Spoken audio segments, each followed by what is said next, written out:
Welcome to Holdia Snake Saver YouTube channel. Like and subscribe our channel.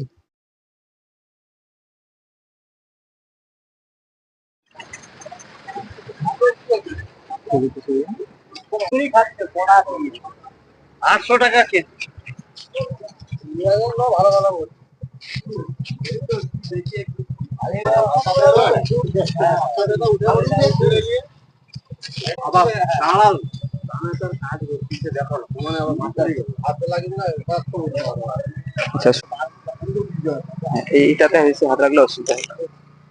দেখলে bag তো বেশি এই তো চলো তোকে কি গরম দেখো বন্ধ হয়েছে না এখন টাকা দিয়ে দাও।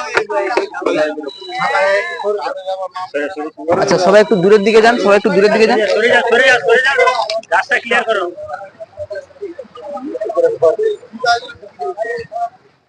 নমস্কার, হলদিয়া স্নেক সেভার ইউটিউব চ্যানেলে স্বাগত সবাইকে। এই মুহূর্তে উপস্থিত আছি, এটা হচ্ছে রাজরামপুর, তাই তো? রাজরামপুর হরিণ ভাষা হাই স্কুলের কাছাকাছি, একদম রোডের উপরে। আর এখানে দেখতে পাচ্ছেন যে মাছ ধরার মুগরির মধ্যে আটকে আছে একটা মোনোক্লেট কোবরা বা কিউটে সাপ। এটাকে আমরা আজকে রেস্কিউ করব। চলুন আমরা রেস্কিউর কাজটা শুরু করি।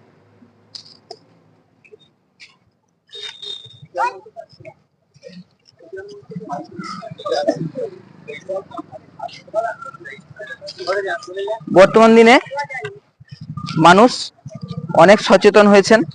আগে সাপ দেখলেই আগে লাঠি বের কর, চৌকি পাটা বের কর, মেরে ফেল। কিন্তু এখনকার দিনে মানুষ সাপ দেখলেই আমাদেরকে ফোন করে বা বন দপ্তরে ফোন করে করে সাপটাকে বাঁচিয়ে আবার প্রকৃতিতে ফিরিয়ে দেওয়ার একটা প্রচেষ্টা তারা সবসময় করে। এই জন্য আমরা এখানকার মানুষজনকে ধন্যবাদ জানাবো যারা আমাকে ডেকেছে। আর মুগরিটা কাজ ছিল একটু যদি বলেন আপনার নাম। আচ্ছা, যার মুগরি একটু, আচ্ছা আপনি একটু আসুন, আমার কাছে আসুন। হ্যাঁ, আপনার ভয় নেই, আসুন, আপনি আমার পাশে আসুন। এই কাকুর মুগরি, কাকুর নাম চক্রধর মাইতি। চক্রধর মাইতি ওনার নাম। ক্যামেরার দিকে একটু দেখেন, ওনার মুগরিতে সাপটা পড়েছে। তো আমাকে, হ্যাঁ, এরা এইরকম সাপ বা মাছ এইসবই খায়। এরা হচ্ছে প্রকৃতির বন্ধু। এই যে এই সাপটা যদি বেড়ে যায় তাহলে আপনার পুকুরে ছোট মাছ কিন্তু থাকবে না। প্রকৃতি বাঁচাতে প্রত্যেকটা প্রাণী প্রকৃতির জন্য প্রয়োজন। যেমন আমরা কি করি, আমরা ঈশ্বরে বিশ্বাস করি, তো আমরা সবাই ঈশ্বর প্রত্যেকটা প্রাণীকে সৃষ্টি করেছেন। আচ্ছা সরে যান। প্রত্যেকটা প্রাণীকে সৃষ্টি করেছেন তার প্রয়োজনীয়তা অনুযায়ী সৃষ্টি করেছেন। যেমন ধরুন আপনার মাঠে যে খাবার আছে, সে খাবারটাকে সুরক্ষিত রাখবে কে? এই সাপ। আপনার জন্য প্রয়োজনীয় যে ওষুধ তৈরি হয়, সেই ওষুধটা কোথা থেকে পাবেন?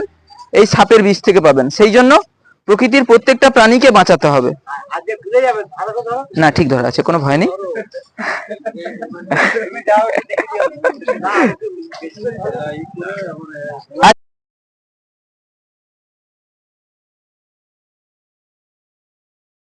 আমার নাম গোপাল সানকি। উনি অনেক বয়স্ক মানুষ, দীর্ঘদিন এইচপিএল এ চাকরি করেছেন এই সাপ ধরার।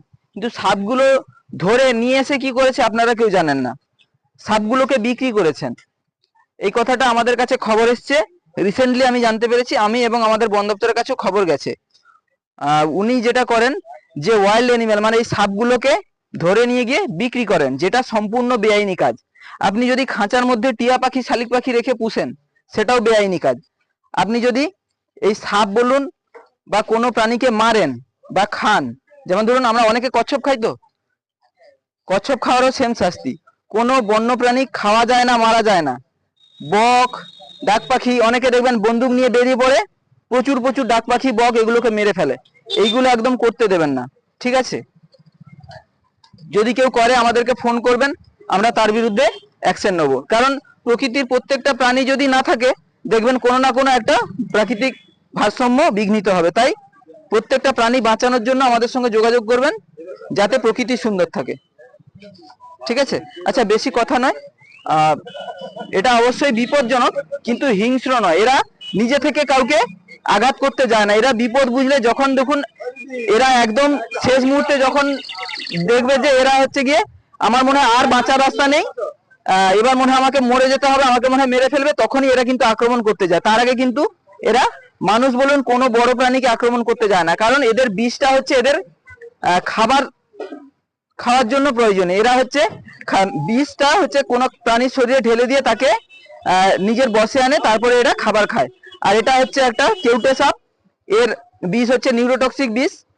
এর বিষ শরীরে গেলে জ্বালা যন্ত্রণা হবে এবং তারপর আস্তে আস্তে হার্টের উপরে অ্যাটাক করবে এবং রোগী মারা যাবে। সেক্ষেত্রে প্রায় 2 ঘন্টা মতো সময় পায়। রিসেন্টলি জগৎপুর, বেতকুন্ডু জগৎপুরে একটা ঘটনা হয়েছে। একজন মহিলা মাঠে কাজ করতে গিয়ে সাপের কামড় খেয়েছেন। সাপের কামড় খাওয়ার পরে উনি বাড়িতে বসে বসে পিতা পরমেশ্বরের সাধনা করছেন। তারপরে কি হলো, 2 ঘন্টা পর যখন বুঝতে পারছেন যে এবার মনে হয় আর আমার সহ্য করা যাচ্ছে না, বাড়িতে জানিয়েছে, ততক্ষণে রাস্তায় যেতে যেতে উনি মারা গেছেন। তো কি করবেন, কোনো সাপের বাইট হলে বা কোনো সময় হয়তো আপনি বুঝতে পারেননি কি কামড়েছে, আপনি কোনো রকম সময় নষ্ট না করে সোজা মহকুমা হাসপাতাল আছে, হলদিয়া মহকুমা হাসপাতাল আছে, সেখানে যাবেন, অথবা যে কোনো গভর্নমেন্ট হাসপাতালে যাবেন। ভুল করে কোনো প্রাইভেট ডাক্তারের কাছে যাবেন না। অনেকে বলেন মহিষাদলে নাকি একজন প্রাইভেট ডাক্তার আছে, ভালো ট্রিটমেন্ট করে। এগুলো পুরো ভুল ধারণা।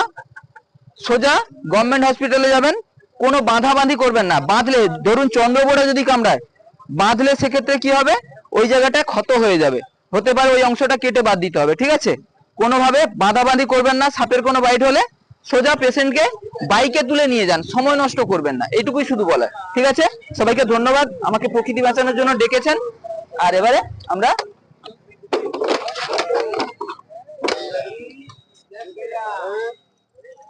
দেখুন, ওরা কিন্তু খুব আবছা দেখে, খুব আবছা দেখে, যেটা নড়ছে সেটা ছাড়া বিশেষ কিছু দেখতে পায় না। আমার নিচের পাটাকে কিন্তু দেখতে পায় না, বুঝতে পেরেছেন?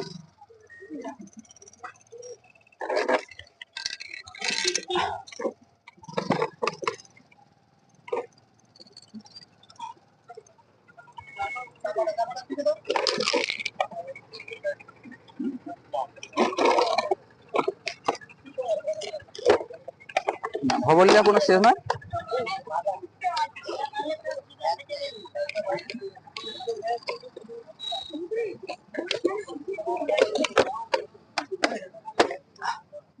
হয়ে গেল,